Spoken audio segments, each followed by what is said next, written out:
My fiancé thinks his mom should wear white to our wedding and walk me down the aisle because she never got her dream wedding, and now I'm ready to call it all off. I, 27F, have been with my fiancé John, 28F, since high school. We dated and broke up because his mother Debbie, 53F, convinced him we were too young to be in love. We broke up and went to college. During my sophomore year we started talking on socials again. He apologized and said he missed me, and we got back together. Cue the waterworks. Debbie literally cried the first time she saw we were back together and told John that I have done witchcraft on him. I've always respected Debbie out of respect for my mother and upbringing. I was not raised to go back and forth with my elders, but she definitely abuses that.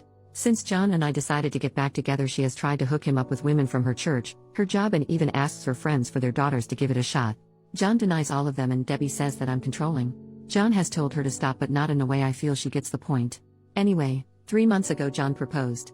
Deb didn't come to the engagement party. Cool. She didn't come to the family dinner we had so both sides could meet. Cool. John's dad came and apologized for his ex's behavior. He left her when John graduated high school. I told him don't worry about it. The problems really began when John decided to confront his mother about how she's behaving towards our whole engagement. This turned on the light bulb in his brain, as he's always tried to ignore it and tell me to ignore her. She gave him a sob story about how she got pregnant with him before marriage and never really got to have a wedding, and this is triggering her. She had a shotgun wedding at the courthouse. He asked her what she needed to feel comfortable, and she responded that if she wore white and I wore a soft pink or lavender she would feel comfortable. My fiancé for some reason thought this was a fair compromise. He also said, not asked, that his mom could walk me down the aisle so she can get her moment in her dress. I told him absolutely not, and we got into an argument about it. I told him that it's insane that he would argue with me to defend his mom's honor but wouldn't do the same the other way around. He accused me of being petty and selfish. It was bad. We both have agreed to cool off, but by how heated it got I could tell we both almost agreed to call it off. Now we're in a weird space, and I love John, but now see how much he lets her impact our life. I just imagine her sitting at home with this evil grin knowing she's ruining my relationship with John and he's just putty in her hands. I think I should just call off the wedding. I'm not overreacting, right? Or is it just a color? First update, next day. Hey everyone, not sure if this is the update everyone wanted, but this is what happened since my last post. I laid out a couple of talking points that I couldn't articulate over the rage. I met up with John after work at home. I was at the gym letting off steam. We spoke on everything and made plans to speak to his mother. John came home remorseful. He told me he was anxious about it and brought it up to a coworker who is a good friend of his about how I don't want to compromise. Apparently his friend, God bless his soul, went off on him about him being cringy. This angered me. So when I say it's a problem but another man tells you and now you see the other side. I brought up my talking points. Him being easily manipulated. This was also proved when I said he would listen to whatever another man said before his partner. Even though his friend agreed with me, it hurt that he didn't listen to me. His mom going out of her way to break us up with this silly request. He was way more open to this theory now, knowing how cringe he looks even telling this situation to someone else. I compared it to a father removing a bride's wedding garter. He got the point. Him agreeing to his mom's crazy request before even talking to me. He claimed he didn't. That he told her he'll see how I feel about it and just brought it up to me. I asked why did he not see that his mother walking down the aisle on his wedding day was extremely creepy? He said it's just a dress in his eyes. He just didn't want his mom to miss the wedding. I told him there will be no wedding if he doesn't straighten up, and he said he understood. Me showing him how blatantly obvious it was she hates me. She didn't even ask to wear white alongside me, which is still weird, but that I don't wear white at all as if I'm some impure whore. Thanks Reddit, because I wasn't even thinking of that one. He said he didn't see it that way, he just knew she hasn't been showing up because she said seeing me in white hurts her. So I said, do you not hear your own mom saying she wants to be the bride herself? That she can't stand it being me? It finally looked like a light bulb went off in his head. Me asking him what role would she play in our wedding, childbirth, Mother's Day and everything to come? Would I always come second place? He assured me I wouldn't, and he realizes how bad he messed up. He was just trying to keep the peace. I asked by always making her happy and making me miserable? I refused to live my life this way. He agreed and said he was sorry and that he wouldn't want me to be miserable. We have no children yet, but we created a plan on how to deal with any big milestone. She won't be there for anything unless I'm comfortable with it. And I won't be unless she does a 180. I asked what did his mom say to change his mind, and you all guessed it. She cried. She cried about how her baby was getting taken away from her. How she never got her wedding. How his dad left her and she was alone and had no one else. That she felt sick and just wanted to experience a real wedding before she dies. She is perfectly healthy unless there's something she hasn't told us. I just told him if that was enough to manipulate him, what's to say he won't turn on me again? He said his friend and dad talked sense into him about how he was going to lose me. I told him today was the last straw for me. He had to do 4 things to keep me engaged to him if he even cared to. 1. Go low contact with his mom and do not let her make any decisions on our wedding. Which will be postponed another year to see if he actually sticks to his word. 2. He has to go to counseling. Individually and couples counseling. 3. He has to speak to his mom with me present about her behavior toward me because every time he goes by himself he comes back with a reason why he left it alone. 4. He must create strong boundaries and learn to uphold them. And he agreed. Then came the bad part. I showed him the post. I felt so bad as he read everyone rip him to shreds in the comments. I could see how uncomfortable he was as he read how much of a mama's boy he was and other things about his mom. He was hurt that I agreed that I should leave in some comments. He read for a few minutes until he saw someone call him a spineless "see you next Tuesday" and then gave my phone back. He said it was really harsh, but I had to show him how crazy the situation sounded, even if it was just to keep the peace on a surface level. Him reading the post was icing on the cake. He said he saw everyone telling me to leave and his heart physically started hurting knowing that he deserved it. We called his dad, who I'm no longer calling future father-in-law because I will call this wedding off tomorrow if he doesn't have my back when we speak to his mom, John's dad Dan, who I'll name, since he's in big part of this update. Dan also read John the riot act again. He was relieved John decided to get his act together. We agreed to go to Deb's house tomorrow with Dan and John's aunt. My dad is tagging along. John has said he will tell his mother that she can't under any circumstances make our wedding about her. He also said if she does cry or try to guilt trip him he will tell her he's going no contact. I feel terrible as getting a man to stop talking to his mother isn't something I ever thought I even wanted. I doubt Debbie will come around, especially not tomorrow with all of us against her. I don't know if John will backtrack as soon as he gets there. I have explained if he doesn't grow a spine I'm leaving. He either can marry me or marry his mom. But that's my ultimatum. He said he chooses me. We'll see, I guess. This all should make me happy, but I still feel icky. I'll update tomorrow after we all talk to Debbie. Final update, 1 day later. Hey everyone, I'm back with the last update. This is a bit long, so buckle up.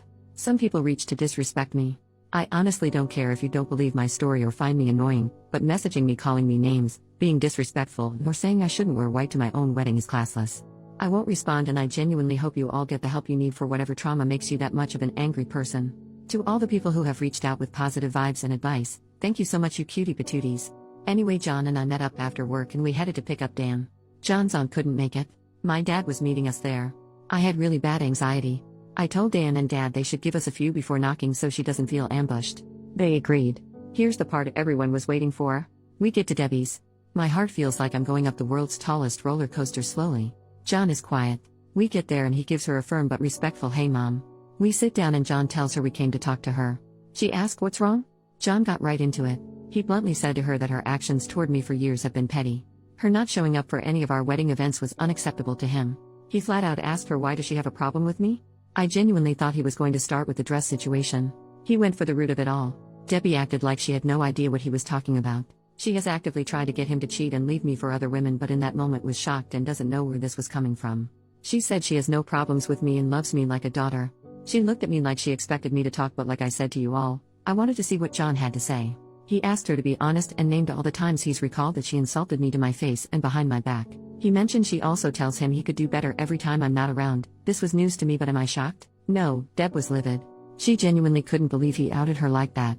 She starts going off on him, calling him disrespectful and saying he was disrespecting his own mother for an outsider. She kept saying, I know she made you do this. I know she's the one making you disrespect me like this. John was trying to reason with her and get her to calm down. I texted Dan and my dad to come in. Once they were inside, Deb became a different person. She was startled as she wasn't expecting them, and then all of the things she was just saying went out of the window. She turned to Dan and my dad and said John walked in and just started yelling at her because of me. My dad looked at me and I shook my head no. Once Dan and Dad got in, everything was calmer for a little while. She went back to denying she didn't like me. They all told her that it was obvious, that the dress request was shameful of her. She immediately replied it's shameful that I won't let her son spend time with her. John said that's not true. At this point I'm burning inside. I wanted to correct all of her inaccuracies, but I stood quiet. John asked her what's the real issue with OP? Deb starts saying how she knew I was going to be an issue since we were in high school. She said that once John got with me, his grades started dropping, which isn't true, that he stopped making time for family. Also, not true, that he once didn't show up to celebrate Mother's Day with her a few times because of my birthday. My birthday is in April, Mother's Day is in May, that once we got back together he forgot about her completely because I made him abandon her. He goes to her house minimum 3 times a week. She said the fact that we had the engagement party without checking how she felt about it was wrong and all the evidence she needed to see what kind of woman I am. My dad pointed out that she didn't pay for the engagement dinner to have any input on it. Dan asked her what was she thinking asking to wear white at our wedding? Why is she so hungry for attention? Her face got red and she went off. She told Dan maybe if he would have properly married her and gave her a real wedding she wouldn't feel left out. Dan straight up called bull crap and said that she didn't want to have a real wedding even though he tried to convince her. The reason being that her mother told her pregnant brides are tacky. She started crying. I honestly felt bad for Debbie here. Mothers, be nice to your daughters or you'll create Debbies.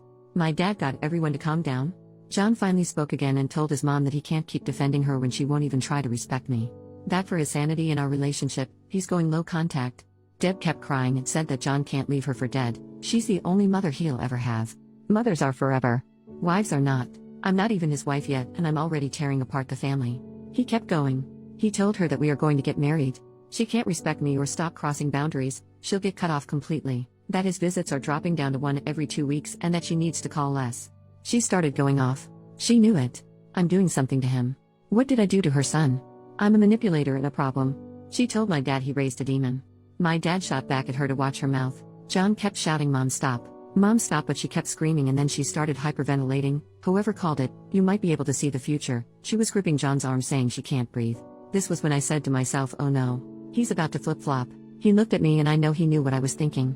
John got her a cup of water, then asked his dad if he could make sure his mom was okay and asked my dad to take Dan home. Dan and Dad agreed and his mom started crying louder. She literally screamed, "I can't breathe," as we walked out so he could hear her. I felt freaking terrible, and I finally spoke. I told John the first, "I'm sorry." And I understand if he felt bad. He said he knew she was faking it, but his instincts wanted to run over and make sure she was okay. I asked, "Are you?" He said no, but he looked really sad about it. My dad walked out behind us. My dad has never seen the side of Deb and neither have I. She's always been catty or shady toward me, but this was insane. My dad straight up told John that his mom needed help with her mental health. John said he's going to talk to his aunt about getting her help. We went home and John cried. He said he cried because he watched his mom villainize him and tell others that he just walked in and verbally abused her. He said it reminded him of the times he would fight with his dad because his mom would say Dan would just come from work and yell at her for no reason. I guess it was deja vu for him. He was silent after she said that, so I do believe it struck a nerve with him. He decided to go no contact for now. I did ask him if he was okay with me posting this part and he said yes. Before we went to Deb's house, I called a couple of counselors in our area to check availability, and our first couples therapy session is next month. It's a little while away. He called his provider today to check for a therapist within his insurance and got an appointment for himself for the 23rd. The ball is rolling and John seems like he's on the same page as me. I know this is killing him though. Dan called us and let us know he got Deb to calm down. He said he spoke to her as best as he could about her harming her own relationship with John, but she didn't want to hear it. Thank you, Reddit. I really didn't expect this to blow up like this. The advice and well wishes I got from this was so overwhelming, in a great way. While I should be happy, something about it all just makes me feel down. I hope that Debbie gets better and we can one day have her in our lives. Something about that comment about her mother made me hurt for little Debbie. Hopefully one day I'll get to hear her stories. Now I'm going back to my regular life and hopefully I won't ever have a dramatic update for you guys ever again.